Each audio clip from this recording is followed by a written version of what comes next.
Love is in the air. No, it's not love. It's the stench of a fart.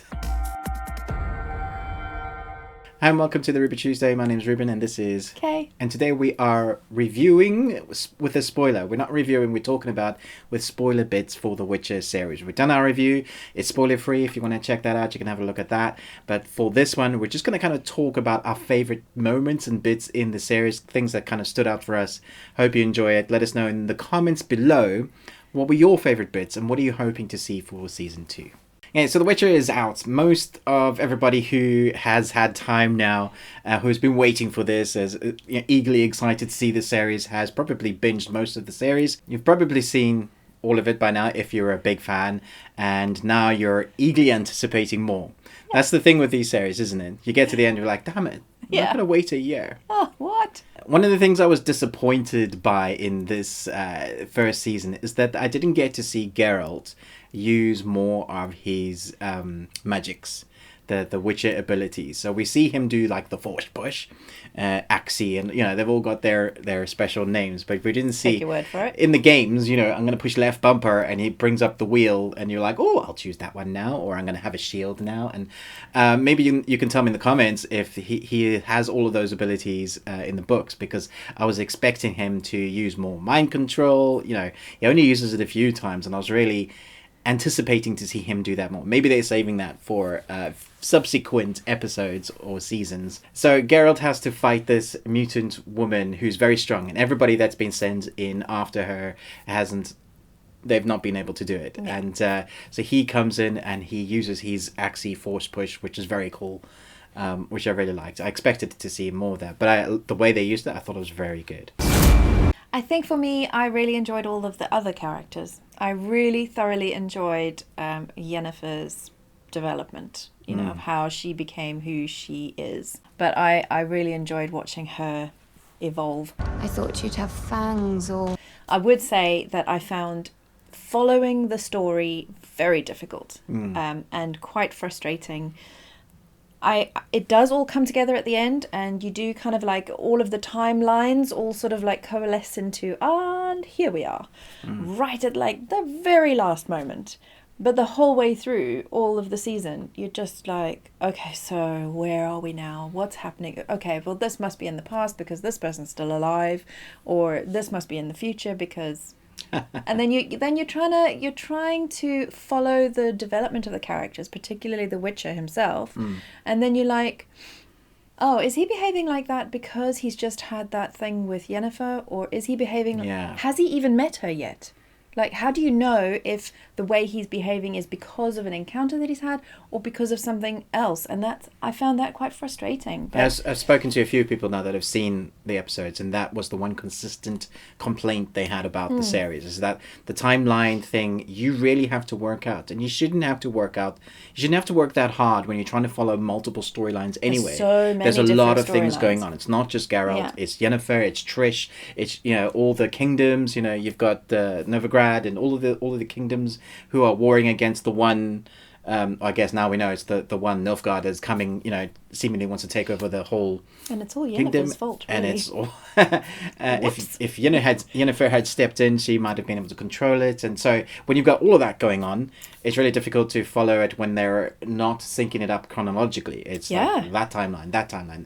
And even if they did that, they don't give you a bit of information. It's this or color palette. We've seen series where they change the color palettes according to the timeline. So you know where you are in the history of all these characters.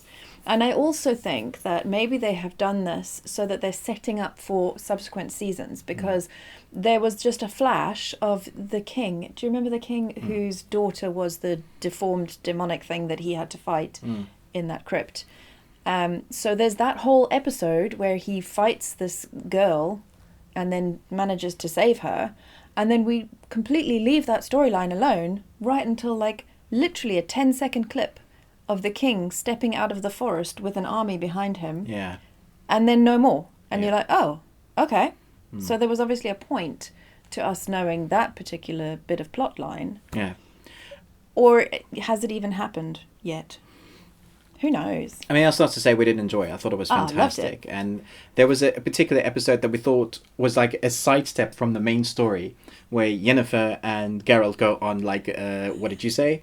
They go on a quest. Like, it felt very Lord of the Rings. It's Lord of the Rings time. Complete with dwarves. Yeah, which was pretty fun. Mining dwarves. It was a fun episode. I liked it. great. It's to do with dragons, so it's very Lord of the Rings in that way. I'm sure it's in the book because there's apparently, according to the fans and the comments, it's based on The Last Witch and it's very heavily based on that. So they've The Last Witcher. The Last Wish. Oh, The Yeah. Last Wish. The Last Okay. Wish is the first book. I thought you said The Last Witcher. The Last Witcher. Why would they use the last book first? Get it. No. Don't judge me. Maybe it makes sense. So yeah, so we had that dragon, and I didn't see that coming. That was nice. that was really cool. I thought the way they did that, I didn't know that was even like an ability that people had in this world. Because you have all these mystical creatures. Yeah. But sometimes you just think that maybe one thing is too far, and you're like, how can a person change from an old gruffy man to a dragon? But Of course they can. of course you can. You can change to a werewolf. You can change to a golden dragon. Spoiler, sorry. Like, you really shouldn't be watching this if you haven't seen it. And this is spoiler, so Yeah. yeah. And I really liked the culmination at the end, the battle. Yeah. I loved seeing finally getting to see what the mages are capable of. Yeah. I was a little bit disappointed with the head of the mages because she didn't really get a chance. I was thinking she's meant to be OP, right? Like she's the leader. But how realistic that was. I thought I appreciated that, you know, because you always like, you have your heroes and the people who are super powerful and they will come in and swoop in and save the day. So if I was an enemy of those people, who do you take out first? Of course. Yeah. Take out the most powerful, just it's- like that. There was a few speeches about who were the real monsters in the show, and it's obviously the monsters themselves just get taken out by, I say men and women, like just the people are the monsters. But there was that saying that she was saying, your enemies aren't just black and white. There's this grey area, and that I think is interesting. Is always more interesting than just having a bad guy as a bad guy and a good guy as a good guy. Totally. And I think they'll deal with that well because they're fighting for what they believe is right, and both sides are doing that. So who's right? Why not kill them? Where Geralt deals with who is the monster, and you're constantly thrust. I think we're constantly thrusting. Wow, Dave. We're constantly having that theme thrust in our face. That's what I meant to say. Thrusty, yeah. Yeah, no.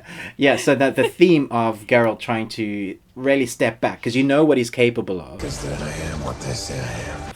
And you know, at any time when he meets men and women that are just evil, you want him to just take his sword out and like kill those people, because the people in this series do horrific things for the use of magic or using people. Even like where Yennefer was being taught how she grew up, Yeah. you know, her friends were turned into eels. And so when Geralt comes across people who are, especially the kings and queens, who just abuse power in every way, and you've got that king who slept with his daughter, you know, sister, oh, wow, sister, you know, it's definitely Game of Thrones in that way. It's very Game of Thrones, isn't it? But yeah, so he's always reserved, but you know that in a moment he can just wipe everybody out, and I'm always wanting him to do that. Just kill them. They're so evil. But I also appreciate that he has a head on his shoulders, and so he often, in a situation, he will just defer to whoever's in authority. And even though he could take them all out, he doesn't. Because it's the world he has to live in. But I wouldn't do that. So, well, it's a good thing you're not a Witcher then. But you do get to see what he's capable of in one of those circumstances where he's forced to draw his sword. Where the guy that is cursed, that looks like a hedgehog? Hedgehog man?